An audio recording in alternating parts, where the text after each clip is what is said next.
আসসালামু আলাইকুম ওয়া রাহমাতুল্লাহ।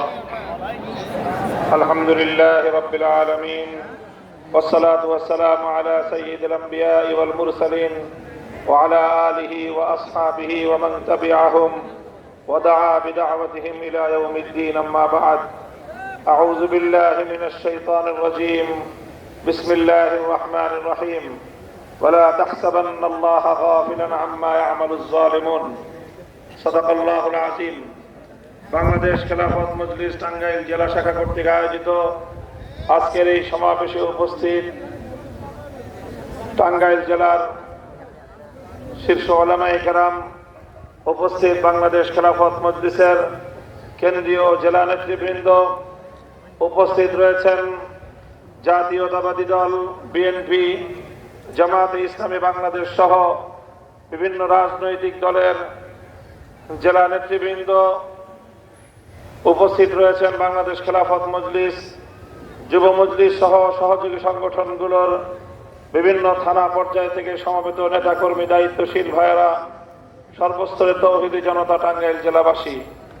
সর্বপ্রথম আমি আল্লাহ পাক রব্বুল আলামিনের শুকরিয়া আদায় করছি, যেই মহান রব্বুল আলামিন বাংলাদেশের মানুষের বুকের উপর থেকে জগদ্দল পাথরের মতো চেপে বসা স্বৈরাচারী শেখ হাসিনাকে অপসারণ করে মুক্ত বাতাসে নিঃশ্বাস গ্রহণ করার সুযোগ করে দিয়েছেন। আল্লাহুম্মা লাকাল হামদু ওয়া লাকাশ শুকর। সংগ্রামী সাথী ও বন্ধুগণ, আমি সেই সকল শহীদানদেরকে স্মরণ করছি 2009 সালে যারা প্রাণ দিয়েছিলেন 57 জন দেশপ্রেমিক সেনা কর্মকর্তা। 2013 সালে রাতের অন্ধকারে তাহাজ্জুদরত ঘুমন্ত অবস্থায় বহু হেফাজতে ইসলাম বাংলাদেশের নবী প্রেমিক, আল্লাহর পয়গম্বরের আশিক উম্মতকে যারা হত্যা করেছিল, যাদের সেই ফ্যাসিবাদী আচরণের শিকার হয়ে হাজারো হেফাজতের নেতা কর্মীরা পঙ্গুত্ব বরণ করেছে, স্মরণ করছি সেই সকল শহীদানদেরকে যারা আল্লামা দেলোয়ার হোসেন সাঈদী রহমতুল্লাহি আলাইহির বিরুদ্ধে কল্পিত নাটক সাজানো মৃত্যুদণ্ডের রায় ঘোষণা করার পর কোরআন প্রেমিক হাজারো জনতা, লাখো জনতা রাজপথে নেমে আসার প্রেক্ষিতে গুলি করে পাখির মতো গুলি হত্যা করা হয়েছিল শতাধিক নবী কোরআন প্রেমিক জনতাকে। স্মরণ করছি 2021 সালে বাংলাদেশের স্বাধীনতার সুবর্ণ জয়ন্তীকালে যখন বাংলাদেশে গুজরাটের কসাই নরেন্দ্র মোদীকে আমন্ত্রণ জানিয়ে মুসলমানদের রক্তের সঙ্গে উপহাস করার আয়োজন চলেছিল, হেফাজতে ইসলাম বাংলাদেশ প্রতিবাদ জানানোর প্রেক্ষিতে হেফাজতের প্রায় 25 থেকে 30 জন নেতা কর্মীকে নির্মমভাবে হত্যা করেছিল।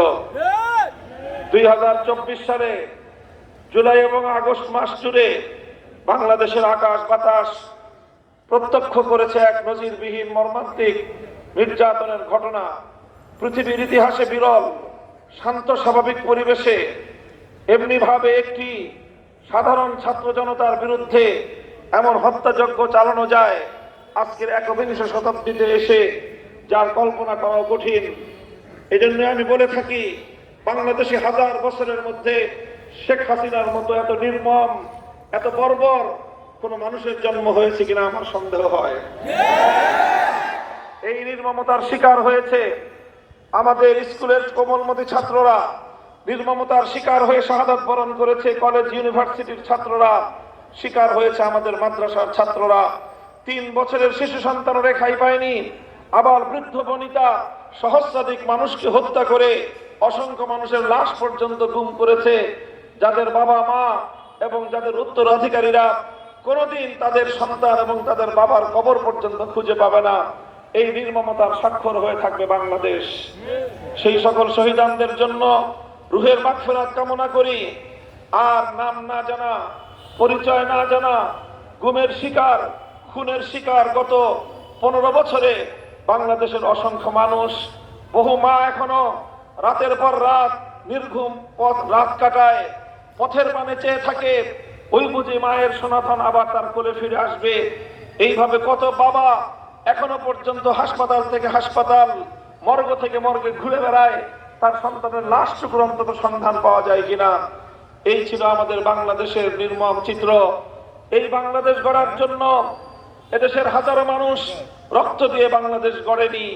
এই বাংলাদেশ থেকে আল্লাহ পাক শেখ হাসিনাকে অপসারণ করে আমাদের সেই প্রাণের বাংলাদেশ গড়ার সুযোগ করে দিয়েছেন। আমাদেরকে আল্লাহ পাক রব্বুল আলামিনের কাছে আবারও শুকরিয়া আদায় করতে হবে। সংগ্রামী সাথী ও বন্ধুগণ, আমরা স্পষ্ট ভাষায় বলতে চাই, বিজয় অর্জন করা যতটা কঠিন, বিজয়কে রক্ষা করা তার চেয়ে বেশি কঠিন।